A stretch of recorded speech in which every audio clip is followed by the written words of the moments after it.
ሆነ ያለው ወጣው ኦኬ እቺኛይቱስ ምን ሰላሜን ነው የምፈልገው ስትል እቺኛይቱስ ምን አለች? ምን መለሰች? እኔ እኮ መጀመሪያም እኮ እኔ ያልነካሽም አለቻት እኮ እኔ አንቺ ነሽ እኮ ይሄን ነገር እንድናገር ያደረግሽኝ አንቺ ነሽ። ምክንያቱም የማይሆን ነገር ለምሳሌ እንዳልኩ ነገርኩ። ዋናው ፖይንቱ ያንተ ነገር ነው።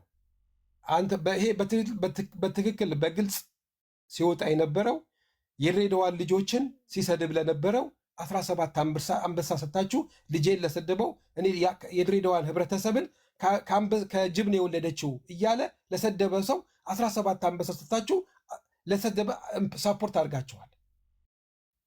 እዚህ ጋር አስቆመና ለምሳሌ ምን አስታራቂ ነው በመሀከል ማለት ነው። ጆከር በመሀከል አንተ አስታራቂ አሁን ልታስታርቅ ነገሩን ልትፈታ ነው እኔ ቆይ እኔ ምንም አይነት እኮ ምክንያት እሷ አፏን በከፈተችው ልክ ነው መልስ የሰጠዋት። ገብቶሃል? አዎ ህብረተሰብን ተሳድቧል። ጆከር ሄለን ሳራኔ ብሔር ያደለች ብሔርተኛ አይደለው። እኔ ይሄ እኮ ምክንያት ሊሆነ ብሔርተኛ አይደለች። ስለኔ ያገባት ምን አገባት? ምን ሰጣኝ? ይሄ እኮ ምክንያት አይሆንም እኮ ወንድሜ። ኖ የሰማውን ንገረኝ አይደለም ያልከው? የሰማሁትን ይሄ ነው የሰማሁት። ይሄ ምክንያት ሊሆን አይችልም በጭራሽ ፈጽሞ። እኔ ጋር ምን ግንኙነት አለ? እንግዲህ የተባለው ይሄ ነው የተሰማሁት፣ ይሄ ነው፣ ይሄ ሀቅ ነው። ምክንያቱም ተሳድቧል፣ ይሄን ተናግሯል። ስለዚህ ለዚህ ደግሞ እኔ ደግሞ ካሳፍ ለእኔ ደግሞ ይሄን ያደረጋችሁ ደግሞ ካሳ ፈልጋለሁ ነው ያለች። አዎ ግን ኦኬ አንተ አስታራቂ ሆነ ለሰዎች መጀመሪያ አስታራቂ ነው። ሁለቱም ሳይድ የሆነ መሰማው ነገር አለ። ከሳራ በኩል ይሄን ነገር የሆነ ነገር ከሰማ እንደዚህ ያደርግ ስለዚህ እንድታቆም ምናምን ብላ ነው ወደ አንተ መጣ። ስለዚህ አሁን ሳራ እየሰደበችኝ ነው ብለሃል። ስድቧን እንዳስድበኝ። ስለዚህ ሳራ ምንድን ነው የነገረች?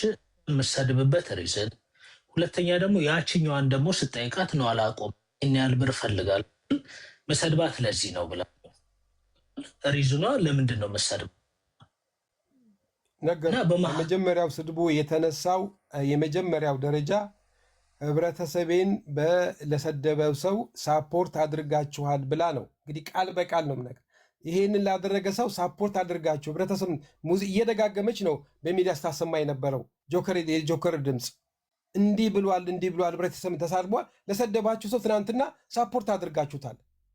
ያንን ላደረገ ሰው አሁንም ቢሆን አለች ኤምባሲም ብትሄጂ የውጭ ጉዳይም ብትሄጂ ይሄንን ቮይስ ነው ማሰማው። የትም ብትደርሺ የዚህም ቮይስ ግን አሰማለሁኝ። በዚህ ምን አገባት? እኔ እኮ አሁን እኔ እና እሷ እኮ የሚያገናኘ ነገር እኮ የለም። ለምን ይሄንን መጠቀም ያሳርጋ ሳራ ገንዘብ በእኔ ምክንያት አርጋ ይሄ ሌላ ፖለቲካ ሌላ ነገር ውስጥ ነው የሚያስገባና አሁን የነበረውን ታሪክ ነው ካላችሁ ነው ላይ መጣ አማራ ብላ አፏን ስከፍት የነበረ ክፍታፍ የሷ ብሔር ስለተነካ ሳራ ምን ቤት ናትና ነው በእኔ ተወክላ ገንዘብ የምከፍለው? ማናት እሷ? አሁን እኮ ወደ ሌላ ብጥብጥ እኮ ነው። አሁንም ወደ የተሰደብነው አሁንም እኛ ነን፣ ምክንያታዊ የተደረግነው እኛ ነን። እሷኛን ቅቤ እየቀባችን ያለችው ወጣ። ሳራኔ እናቴ ናት። በብሔርም አንገናኝም፣ እንደ ብሔርተኝነትም አንገናኝም። ምን አገባት? ለምን ይዋሻል?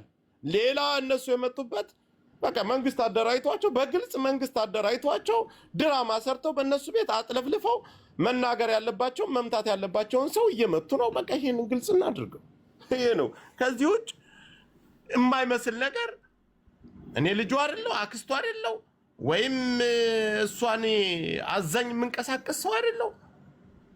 ምናልባት እንደው ወደ ነዳኝና ወደ ሌላ ወደ አማራ ውስጥ ቢሄድ ይሄ ነገር በሱ ምክንያት ነው ብሎ የሆነ ሰበብ ሊፈጠር ይችላል። እንዴት ሆኖ ነው የሚገናኘው ይሄ ነገር? ምንም እኮ ተገናኝቶ ራሱ ለወሬ የማይመች ነገር ምንድነው? ሰበብና አስባብ ተደርጋ ሁላቸውም በግሩፕ ተሰባስበዋል። ለምን እኛም ልባችንን እየገለብን ለሚመጣው ሁሉ በየገስት እየተደረደን ችግር መጣ እከሌ ታመመች ሲባል እየሄድን አፋችንን ብለን ስለምን ራሳችን እንድንመታ ያደረግነው ራሳችንን። አወቁን፣ ተሰባሰቡ።